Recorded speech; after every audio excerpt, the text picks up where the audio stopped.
Hello friends, आज हम आपको ग्रुप डी के इंपॉर्टेंट क्वेश्चन जो भी वीवीआई क्वेश्चन है उसका क्विज करवाने जा रही हूँ। आज क्विज जो होगा आपका फिजिक्स का होगा। चलिए ज़्यादा टाइम वेस्ट नहीं करते हैं, आपका क्विज स्टार्ट करते हैं। तो नेक्स्ट आपका फर्स्ट क्वेश्चन है आपका सार्वत्रिक गुरुत्वाकर्षण नियम का प्रस्तुतकर्ता कौन है। क्वेश्चन है सार्वत्रिक गुरुत्वाकर्षण नियम का प्रस्तुतकर्ता कौन है। तो इसका राइट आंसर होगा न्यूटन। जैसा कि आप जानते हैं सार्वत्रिक गुरुत्वाकर्षण को जी से, बड़ा वाला जी से सूचित करते हैं। जैसा कि हम लोग जानते हैं कि जी इज इक्वल टू 6.67 गुने 10 के पावर -11 न्यूटन मीटर स्क्वायर प्रति केजी स्क्वायर होता है। चलिए आते हैं अब हम लोग नेक्स्ट क्वेश्चन पे। सेकंड क्वेश्चन है आपका पृथ्वी पर सूर्य द्वारा गुरुत्वाकर्षण बल क्या होता है। तो इसका राइट आंसर होगा सूर्य पर पृथ्वी द्वारा गुरुत्वाकर्षण बल के मान के बराबर होता है। चलिए नेक्स्ट क्वेश्चन, पृथ्वी व सूर्य के बीच की दूरी यदि वर्तमान दूरी की अपेक्षा दोगुनी हो जाए तो पृथ्वी पर सूर्य द्वारा गुरुत्वाकर्षण बल का मान क्या होगा। तो वो क्या होगा, पहले की अपेक्षा 1/4 हो जाएगा। चलिए नेक्स्ट क्वेश्चन देखते हैं। किसी पिंड का द्रव्यमान उसके अपने भार से भिन्न होता है क्योंकि पदार्थ की मात्रा का जो मापांक का द्रव्यमान है वो भार से अलग होता है। नेक्स्ट क्वेश्चन है किसी पिंड का भार। तो किसी पिंड का भार किस पे निर्भर करता है। तो इसका राइट आंसर हो जाएगा कि कहाँ पे अधिकतम होता है, कहाँ पे न्यूनतम होता है। ऐसा क्वेश्चन पूछ रहा है तो आपका ध्रुव पर ये सबसे अधिकतम होता है। नेक्स्ट क्वेश्चन है विषुवत रेखा की अपेक्षा ध्रुवों पर पिंड का भार अधिकतम होता है, क्यों होता है, ये क्वेश्चन है। तो इसका आंसर हो जाएगा कि ध्रुवों पर पृथ्वी की घूर्णन गति अधिकतम होती है, ध्रुवों पर पृथ्वी की घूर्णन गति अधिकतम नहीं होती, यही कारण है। चलिए नेक्स्ट क्वेश्चन है किसी पिंड का भार उत्तरी ध्रुव व विषुवत रेखा पर क्रमशः WP व WE है। यदि पृथ्वी का घूर्णन रुक जाए तो क्या होगा। तो WP में कोई भी परिवर्तन नहीं होगा। चलिए नेक्स्ट क्वेश्चन है, ये सबसे इंपॉर्टेंट क्वेश्चन है और हमेशा की तरह आप ये क्वेश्चन देखते होंगे, हर सेट में आपको मिल जाएगा। जो क्वेश्चन है लिफ्ट में व्यक्ति का भार तब अधिकतम हो जाता है जब लिफ्ट क्या होता है, लिफ्ट जो होता है ऊपर की ओर त्वरण से गमन करता है। चलिए नेक्स्ट क्वेश्चन पे चलते हैं। किसी पिंड को पृथ्वी से चंद्रमा पर ले जाने पे क्या होता है। तो उसका द्रव्यमान वही रहता है किंतु भार जो होता है वो बदल जाता है। जैसा कि हम लोग जानते हैं कि चंद्रमा पर भार क्या होता है, पृथ्वी के द्रव्यमान का 1/6 होता है। चलिए नेक्स्ट क्वेश्चन पे चलते हैं।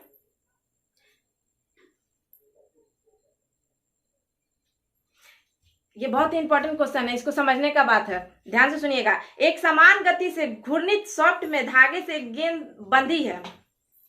सॉफ्ट के अचानक रुकने पे धागा सॉफ्ट पर लिपटे लगता है और गेंद का कोणीय वेग क्या होता है। क्वेश्चन पूछा कि वो बढ़ जाएगा घट जाएगा, तो आंसर होगा बढ़ जाएगा। चलिए उसका आंसर जानते हैं क्या होगा, वो बढ़ जाएगा। तो चलिए कोणीय वेग के बारे में जानते हैं। कोणीय वेग का मतलब क्या होता है कि कोणीय वेग एंगुलर वेलोसिटी,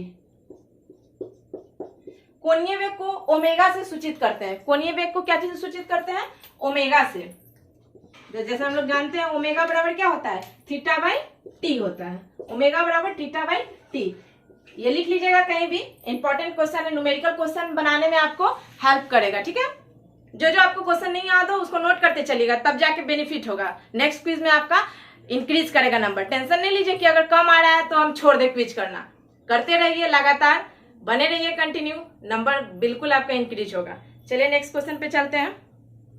ये भी आपके दैनिक जीवन से क्वेश्चन जुड़ा हुआ है, ध्यान से सुनिएगा। नेक्स्ट क्वेश्चन, एक गोल पीपे बैरल को खींचकर ले जाने की अपेक्षा लुढ़काना आसान होता है। क्वेश्चन है तो क्यों आसान होता है।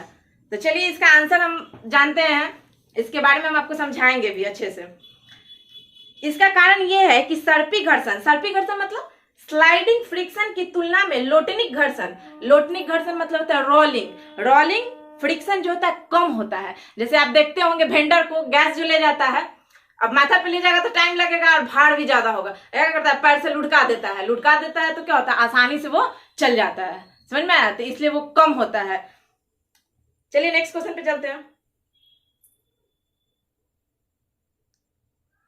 नेक्स्ट क्वेश्चन है जल से भरी गिलास के नीचे दबी कागज को शीघ्रता से गिलास के नीचे से जल को छिड़काए बिना खींचा जा सकता है, ये परिघटना क्या कहलाती है, क्वेश्चन है। तो इसका आंसर होगा कि जड़त्व के गुण को दर्शाती है, इनर्शिया के गुण को दर्शाती है आपको। नेक्स्ट क्वेश्चन है 13 नंबर क्वेश्चन, किसी पिंड का वेग दुगना हो जाए तो क्या होगा। ऑप्शन के हिसाब से बनाइएगा आप। उसका आंसर है कि उसका संवेग दुगना हो जाएगा। अब चलिए एक इंपॉर्टेंट है सूत्र यहाँ पे नोट कीजिए, वेग के बारे में पूछा है क्वेश्चन में। क्या पूछा है, वेग को दुगना कर रहा है। वेग, वेग मतलब क्या होता है, वेलोसिटी। तो v क्या कर दिया, 2v कर दिया। पहले v था, अब क्या कर दिया, 2v हो गया। क्वेश्चन पूछ क्या रहा है कि संवेग पे क्या असर पड़ेगा। क्वेश्चन में है कि संवेग पे क्या असर पड़ेगा, तो संवेग आपका दुगना हो जाएगा। तो संवेग दुगना हो जाएगा तो संवेग का भी तो जानना होगा फॉर्मूला। तो P बराबर क्या होता है, P बराबर आप लोग जानते होंगे m इंटू v होता है। m को क्या कहते हैं, मास, और v फॉर वेलोसिटी। यहाँ पे जब v के जगह पे आप पुट कीजिएगा 2v तो क्या आ जाएगा, m इंटू 2v। तो ये क्या हो जाएगा, तो संवेग जो होगा वो दुगना हो जाएगा। जैसे इसको एक बार और आप चलते हैं सॉल्व करते हैं, 2 को अलग कर दीजिए और mv को साथ में लिख दीजिए। तो क्या आ गया फाइनल आंसर, 2mv। हुआ दुगना, 2 से गुना हो गया। क्लियर हो गया होगा। अब इस क्वेश्चन को आप क्या कीजिए कि नेक्स्ट टाइम आए तो छूटना नहीं चाहिए, इसको नोट कर लीजिए आप लोग।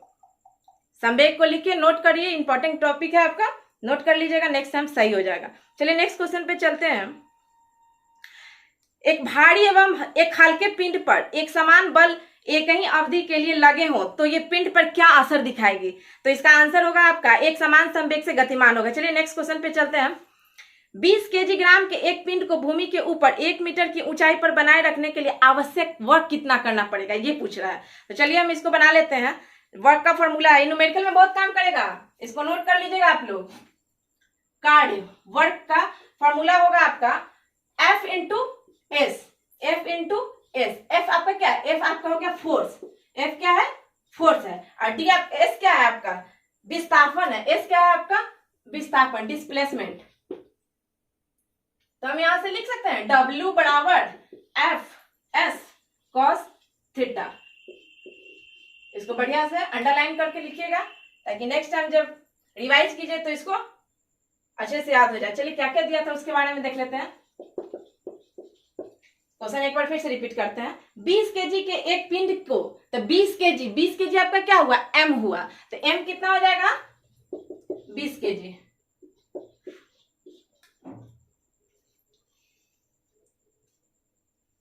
और 1 मीटर आपका ऊंचाई दिया, ऊंचाई कितना दिया हुआ है, 1 मीटर। अब इस फॉर्मूला से आपको यूज करके अप्लाई करके आंसर निकाल लीजिएगा। और कार्य का मतलब क्या होता है, जूल आप लोग जानते हैं। कार्य एक कैसा राशि है, अदिश राशि है। चलिए नेक्स्ट क्वेश्चन पे चलते हैं।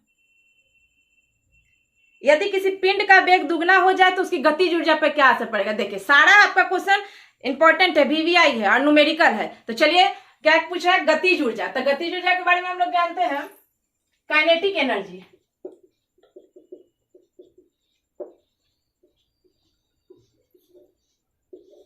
काइनेटिक एनर्जी बराबर होता है half mv square. Kinetic energy बराबर क्या होता है, हाफ mv स्क्वायर। m आपका मास हो गया, v आपका वेलोसिटी हो गया। m आपका मास हो गया, v आपका वेलोसिटी हो गया। क्वेश्चन पे आते हैं हम लोग। क्या कर रहा था क्वेश्चन कह रहा था किसी पिंड का वेग को क्या कर देना है, दुगना कर देना है। वेग को क्या कर देना है, दोगुना। मतलब v जो था अब क्या हो गया, 2v हो गया। v आपका क्या हो गया, 2v हो गया। इसमें पुट कीजिए आंसर आ जाएगा। देखिए कैसे आता है, हाफ mv, v की जगह क्या भरिएगा, v से अब हो गया 2v। तो यहाँ कीजिए 2v और 2v का होल स्क्वायर करिएगा, ठीक है, नहीं तो मिस्टेक हो जाएगा। न्यूमेरिकल में जो भी नंबर आने वाला होगा सब कट जाएगा। तो 4v स्क्वायर, 2 का स्क्वायर 4, कितना गुना हो गया, तो हाफ mv स्क्वायर को अलग छाट दीजिए, जो फॉर्मूला है। ये जो 4 हुआ इसको आगे लगाइए। कितना गुना हो गया भाई, तो 4 गुना। कितना हो गया, 4 गुना। समझ में आ गया होगा।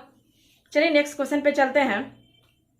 नेक्स्ट क्वेश्चन है आपका, घड़ी में चाबी भरने की प्रक्रिया में घड़ी में क्या संग्रहित होता है, क्वेश्चन है।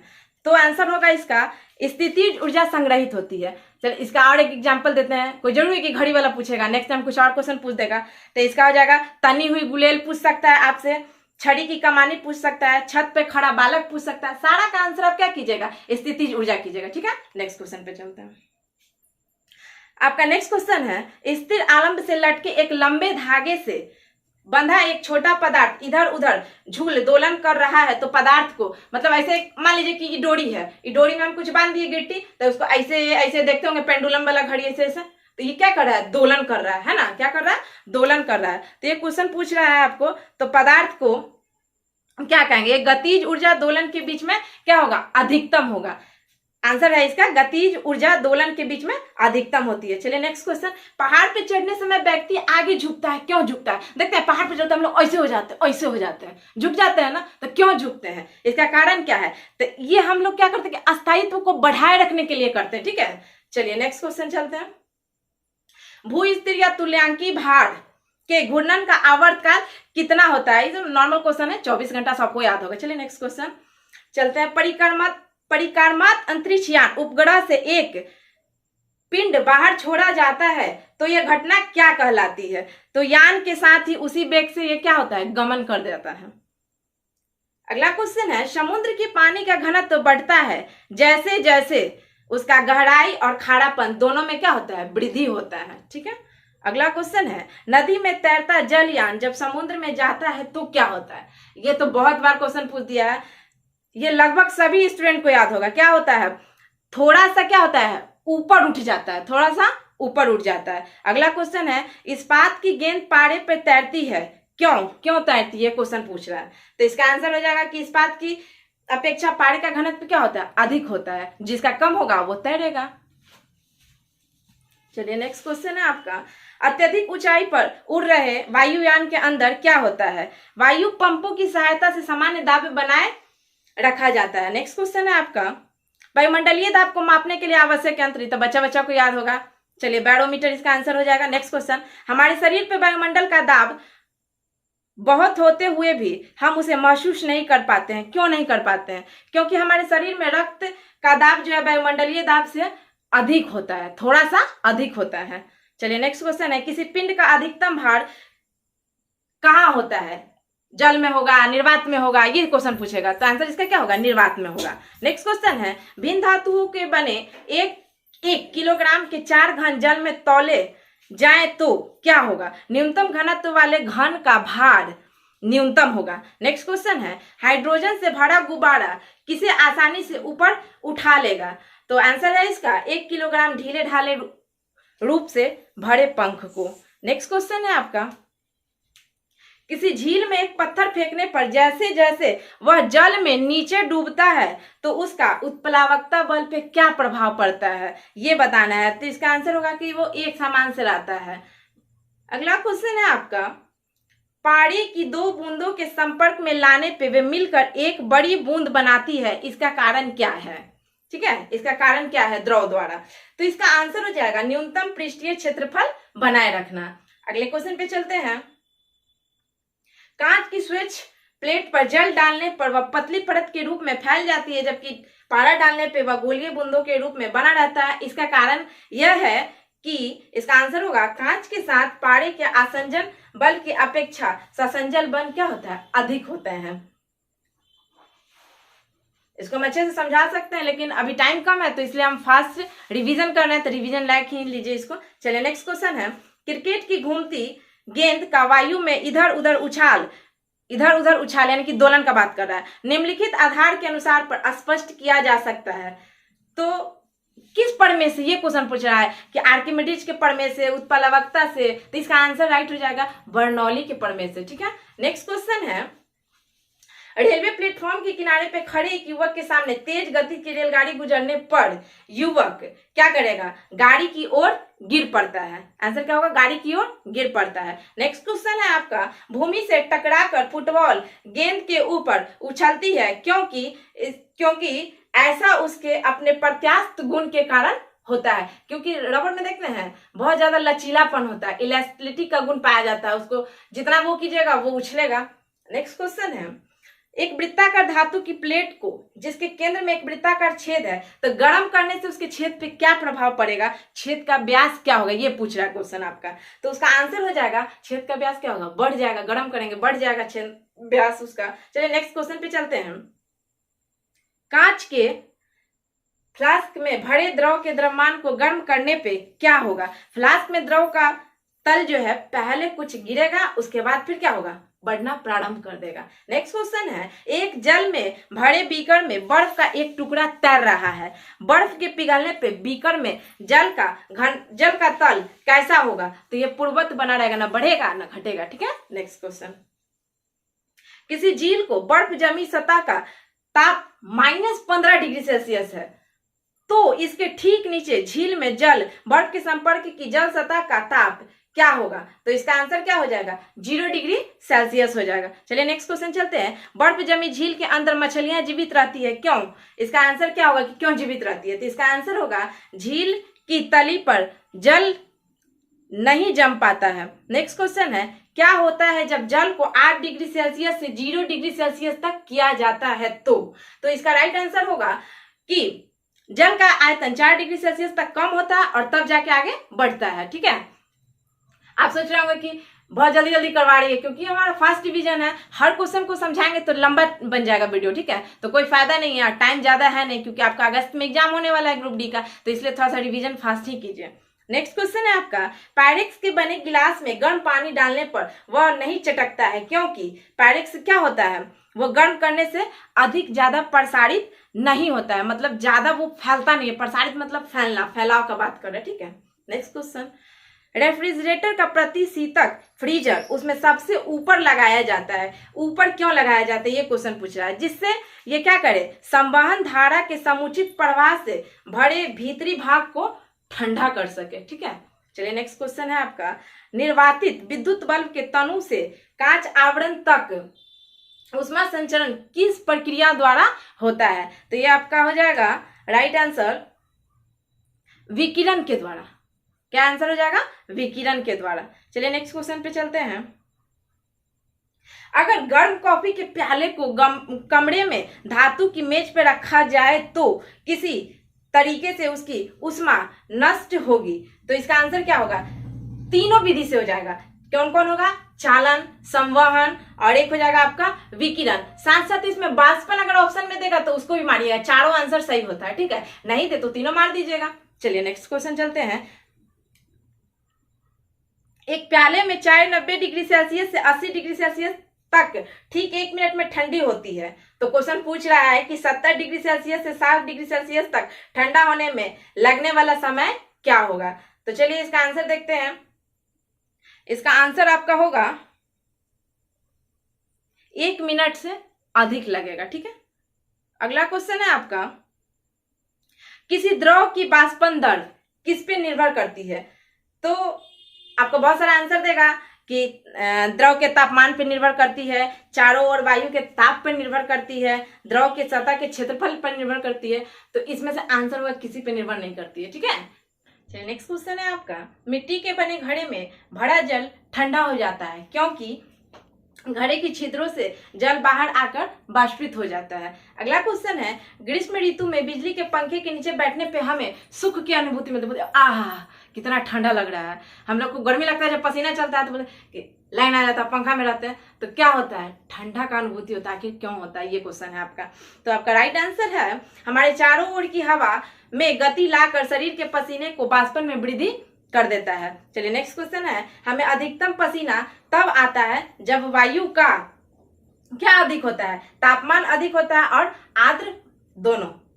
नेक्स्ट क्वेश्चन है, तालाब में ऊपरी सतह पर जल गर्म दिनों में भी ठंडा रहता है क्योंकि इसका बताना है कि इसका सतह पे क्या असर पड़ता है। तो इसका राइट आंसर है, सतह का जल बाष्पित होता है और परिणाम स्वरूप क्या हो जाता है? वो ठंडा हो जाता है। चलिए नेक्स्ट क्वेश्चन है आपका, वायुमंडल द्वारा ग्रहण जल बाष्प की मात्रा वायु के ताप पर क्या करती है? वायु के ताप में वृद्धि के साथ बढ़ जाती है। नेक्स्ट क्वेश्चन है आपका, आर्द्रता मापी यंत्र की सहायता से किसका मापन किया जाता है? तो इसका आंसर हो जाएगा अपेक्षित आर्द्रता का। इसका आंसर हो जाएगा अपेक्षित आर्द्रता का। नेक्स्ट क्वेश्चन है, जल का क्वथनांक पूछ रहा है, क्या होगा? तो जल का क्वथनांक कितना होता है? किस पे निर्भर करता है? वायुमंडलीय दाब पे। नेक्स्ट क्वेश्चन है, किसमें ऊर्जा सीधे ही प्राप्त होती है? तो इसका आंसर हो जाएगा सूर्य से। सूर्य से हम लोग को डायरेक्ट रोशनी मिलती है। हाँ, इसमें से इंपॉर्टेंट टॉपिक्स क्या निकलता है इसका कि सूर्य में कौन सा विटामिन होता है, तो विटामिन डी होता है इसमें, हम लोग आसानी से फ्री में उपलब्ध है, ले सकते हैं। चलिए नेक्स्ट क्वेश्चन है, प्रकाश की तरंग ध्वनि तरंगों से भिन्न होती है। तो प्रकाश की जो तरंगे है विद्युत चुंबकीय तरंग है, किंतु ध्वनि तरंगे नहीं होती हैं। ये किसकी विद्युत चुंबकीय तरंगों की तरंग दैर्घ्य सबसे लंबी होती है? तो ये आपका आंसर हो जाएगा अवरक्त तरंगे। तो इसमें 4-5 ऑप्शन देते हैं, तो इसको आप बढ़िया से देख लीजिएगा। एक दो आप बता देते हैं उसमें, जैसा परावैंगनिक किरण अल्ट्रावायलेट रेस के बारे में, तो इसका खोज भी पूछ सकता है कि इसका खोज किसने किया। तो परावैंगनिक किरण का खोज किया था रिटर ने। वो उसका तरंग दैर्घ्य होता है लगभग 10 के पावर, आपको बता दिए परावैंगनिक किरण का खोज कौन किया है? रिटर ने। तो इसका तरंग दैर्घ्य वेवलेंथ का आपका मान पूछता है, तो परावैंगनिक किरण का लिख लीजिएगा, तरंग दैर्घ्य का मान कितना होता है? 10 के पावर -8 m से 10 के पावर -7 m तक होता है। चलिए नेक्स्ट क्वेश्चन पे चलते हैं। वायुमंडलीय की परत वह परत जो रेडियो तरंगों को पृथ्वी पर वापस परावर्तित करती है, उसे क्वेश्चन पूछा है कि उसे क्या कहते हैं। तो रेडियो तरंग का बात आ गया, आयन मंडल मारिए, आंसर आगे बढ़िए। नेक्स्ट क्वेश्चन है, रात्रि में रेडियो रिसेप्शन अभिग्रहण में कुछ सुधार क्यों हो जाता है? तो इसका राइट आंसर होगा कि दिन के समय सूर्य का प्रकाश रेडियो ब्रॉडकास्ट को कुछ सीमा तक प्रभावित करता है। अगला क्वेश्चन है, टेलीविजन के सिग्नल तक निश्चित दूरी के आगे के स्थानों पर साधारणतः नहीं प्राप्त कर सकते हैं। तो इसका राइट आंसर हो जाएगा क्योंकि पृथ्वी की वक्रता के कारण सिग्नल वहां पे नहीं पहुंच पाता है। लास्ट क्वेश्चन है आपका, रडार का प्रयोग कहाँ करते हैं? तो रडार का प्रयोग आप करते हैं वायुयान जैसी वस्तुओं की पहचान व उसकी स्थिति का निर्धारण करने के लिए करते हैं। एक इंपॉर्टेंट क्वेश्चन है कि रडार का फुल फॉर्म पूछता है, तो उसको भी लिख लीजिए, रडार का फुल फॉर्म क्या होता है। जिनको नहीं मालूम है लिख लीजिए।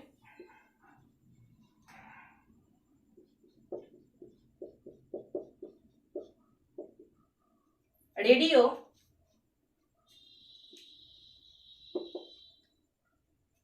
डिटेक्शन